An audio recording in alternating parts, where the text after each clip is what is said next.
Sejam bem-vindos à Revista Fora, eu sou Carlito Neto, historiador e cientista político, e hoje a gente está aqui para analisar essa confusão toda aí, envolvendo a BIM paralela, a gravação do Bolsonaro pelo Ramagem, mostrando que aparentemente ninguém confiava em ninguém naquele esquema ali, e um questionamento sobre quem seria o real traidor do Bolsonaro, até porque de todas essas informações que vieram a público aí sobre gravação do Bolsonaro agora, gravação do Bolsonaro naquela reunião que o Mauro Cid gravou também em 2022, mostrando aparentemente que eles sabiam que iria dar, entre aspas, merda, e que eles precisavam ter algum tipo de subterfúgio ali para, quem sabe, fechar uma delação premiada, entregar algum material comprometedor contra o mito deles. Agora a gente entende o que é que acontecia nos bastidores de Brasília durante o governo do Jair Messias Bolsonaro, tá? De antemão, eu preciso dar os créditos aqui ao jornalista Guilherme Amado, que já em outubro de 2020 publicou na época no jornal o Globo um artigo falando sobre a reunião dos advogados, naquela época duas advogadas, né, do Flávio Bolsonaro, junto com o general Heleno, o próprio Jair Bolsonaro e o Alexandre Ramagem no Palácio do Planalto, e que a reunião teria acontecido ali, inclusive, a partir das 18 horas e que teria durado cerca de 1 hora. E a gravação que a Polícia Federal encontrou em posse do Alexandre Ramagem tem exatamente 1 hora e 8 minutos. O que me chama bastante atenção, inclusive, desta matéria lá de 2020 ainda do Guilherme Amado, é os detalhes que ele traz sobre como é que a conversa desenrolou-se dentro da sala, quais eram as reações que tinham ali o próprio Alexandre Ramagem, o Bolsonaro, o general Heleno e as advogadas do Flávio Bolsonaro, e isto me leva a um questionamento. Qual questionamento, Carlito? Na sala tinham 5 pessoas. O Alexandre Ramagem, o Jair Bolsonaro, o general Augusto Heleno, e as duas advogadas do Flávio Bolsonaro. A gente sabe, pela revolta, inclusive, do Bolsonaro, que não foi ele que vazou esse papo para a mídia. Então, não foi o Bolsonaro, provavelmente também não foi ali o general Heleno, e tampouco tenha sido as advogadas do Flávio Bolsonaro, que tenha divulgado para a mídia a reunião, o horário que teria acontecido. A gente sabe que elas confirmaram que receberam algumas informações do Ramagem, que o próprio Ramagem teria enviado supostamente para o Flávio algumas coisas, mas eu começo a suspeitar que talvez o Ramagem já naquela época vazasse, quem sabe, algumas informações para a mídia para poder tentar se proteger de futuros problemas como este que está acontecendo agora, que envolve a participação direta dele.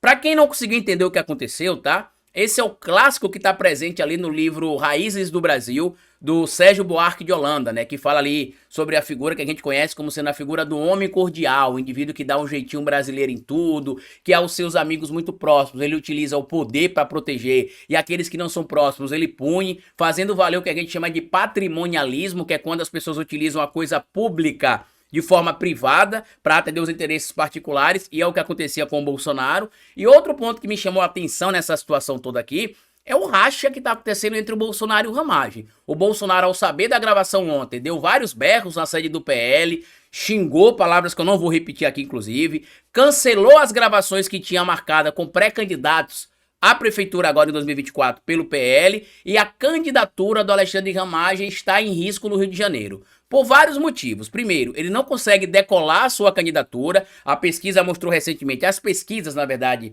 que foram feitas para o pleito de 2024 no Rio de Janeiro, mostraram ali o Eduardo Paes, atual prefeito, com 53% de intenção de votos. Na sequência, vem o pré-candidato pelo PSOL, o deputado federal Tarcísio Mota, com 9%. E o Alexandre Ramagem aparece em terceiro lugar apenas com 7%. Ou seja, nem mesmo no berço eleitoral do Bolsonaro ele tá conseguindo emplacar o Alexandre Ramagem. E o problema que existe também nesse fator todo aí entre Bolsonaro, Ramagem, traição, briga, é que o Ramagem é vendido pelo próprio Bolsonaro como sendo o homem de confiança do Bolsonaro. E o Bolsonaro teria sido gravado de forma clandestina pelo seu homem de confiança. Então, como é que ficaria essa candidatura daí para frente, essa pré-candidatura neste momento? Ela vai ser mantida? Vai ser revogada? Nos bastidores do PL já existe a possibilidade de o Ramagem não ser mais candidato a prefeito do Rio de Janeiro por causa desse problema com o Bolsonaro, e o Flávio Bolsonaro está tentando colocar panos quentes em cima, tentando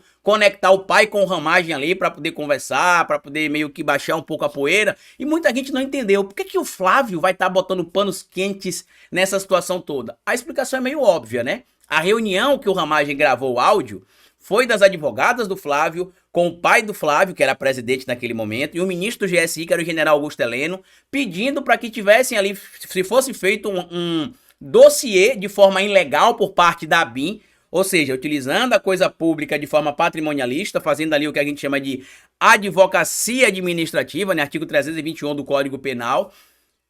E o Flávio sabe que se o Ramagem for preso, ele vai fazer uma delação premiada, que ele não vai segurar o BO pelo clã Bolsonaro, e a gente sabe que ele pode ser preso, porque tem um caso envolvendo, inclusive, o Silvinei Vasquez, que tá preso até hoje, inclusive, para tristeza de algumas pessoas e para surpresa de outras. Então, se o Ramagem for preso, ele pode fazer delação, ele pode entregar materiais e pode denunciar coisas que só ele viu e sabe, já que ele participava do tal gabinete da ABIN paralela, né? Que alimentava, inclusive, o gabinete do ódio. E aqui, Carluxo e o Grupo Globo, eu deixo o desafio para vocês que tentaram me associar junto com outros comunicadores na internet de fazer parte de um suposto gabinete do ódio. Procura aí se vocês vão encontrar alguma mensagem minha ou desses grupos aí que vocês citaram que estão envolvidos comigo e com outras pessoas, em alguma reunião com o SECOM, em alguma reunião com a Polícia Federal, em alguma reunião com o Presidente da República, em alguma reunião com o chefe do GSI, em alguma reunião com seja lá quem for. O nosso trabalho aqui é um trabalho autônomo, independente, inclusive tem gente que tem opiniões distintas das minhas, que eu sou veementemente contrário, mas as respeito, mesmo no nosso campo. É assim que funciona a democracia.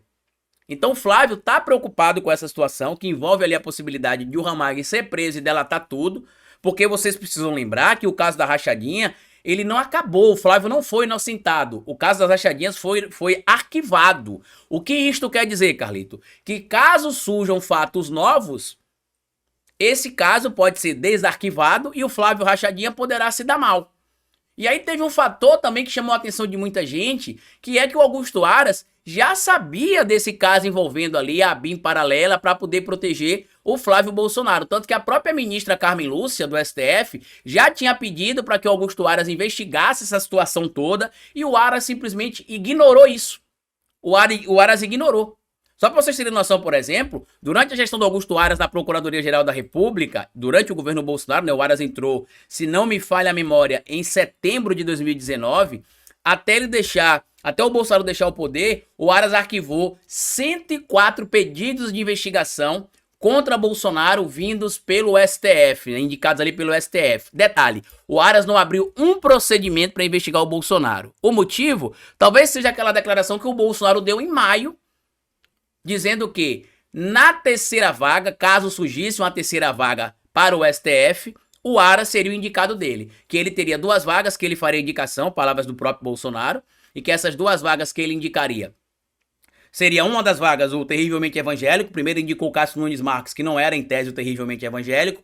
Depois indicou o pastor André Mendonça. E aí surgiu a possibilidade de uma terceira cadeira, se surgisse, ser do Augusto Aras. E vocês vão lembrar que, inclusive, o portal Metrópolis chegou a divulgar um tempo atrás matérias de encontros secretos, se não me falha a memória, foi até o Guilherme Amado também, de encontros secretos que existiam entre a Lindora Araújo e o Bolsonaro, no Palácio do Planalto. Aqui a revista Fora até repercutiu isso na época também, com mais materiais, inclusive, acrescentando as primeiras denúncias feitas por outros portais de notícias por aí. E naquela época, o que é que se dizia que acontecia? Que a Lindora Araújo teria ouvido em tese do Bolsonaro que se o Bolsonaro fosse reeleito ou se surgisse uma nova cadeira para o STF antes de ele concorrer à eleição, ele indicaria o Aras para a cadeira do STF e a Lindora Araújo seria indicada para a Procuradoria-Geral da República, cargo que naquele momento ela ocupava de vice, né, na Procuradoria-Geral. E a gente viu que o Bolsonaro perdeu a eleição, o resultado não aconteceu como ele imaginava, mas vendo tudo isso que agora a gente tem visto e sabendo tudo isso que agora a gente sabe que a Polícia Federal encontrou, é muito difícil não acreditar na existência de um suposto realmente acordão entre Bolsonaro, Lindora Araújo, para que o Aras fosse para a PGR, caso surgisse, para o STF, perdão, caso surgisse a vaga, ou ele fosse reeleito. Inclusive, vocês vão lembrar que em 2022 isso foi bastante aventado, né? Que o Bolsonaro teria prometido ao Aras que se ele fosse reeleito, ele teria a possibilidade de indicar 2 ministros do STF e um desses ministros seria o Augusto Aras. Então, meu amigo, o buraco é muito mais embaixo do que vocês todos imaginam por aí, tá? Agora, como diriam os franceses, né? La maison tombée. A casa desabou, a casa desmoronou, a casa caiu. E o Flavinho tá desesperado porque ele sabe que o Ramagem não é tão idiota quanto aparenta ser. Eu vi que muita gente comentou na internet que o Ramagem foi burro de ter gravado a reunião sabendo que poderia vazar. Na verdade, ele gravou a reunião, na minha análise, de propósito, para poder ter material para um possível problema futuro. Ele ter prova e falar, eu gravei isso aqui porque, né, eu poderia provar que eu fui pressionado, ele era meu chefe, não tinha como dizer não, tentar inventar uma narrativa para poder não ser responsabilizado. Mas eu queria ver a sua opinião. Comenta aqui embaixo no vídeo o que é que você acha. Você acha que o Flávio Rachadinha tá com esse medo todo mesmo, porque se o Ramagem abrir a boca, o negócio fica complicado? Você acha que o Bolsonaro vai continuar apoiando o nome do Ramagem para a Prefeitura do Rio de Janeiro? Eu hoje diria que a candidatura do Ramagem está descartada.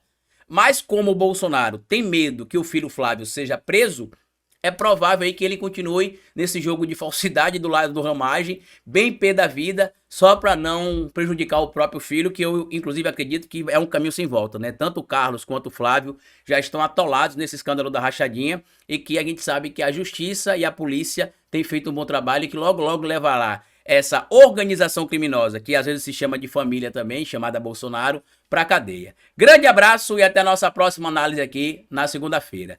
Bom final de semana a todos.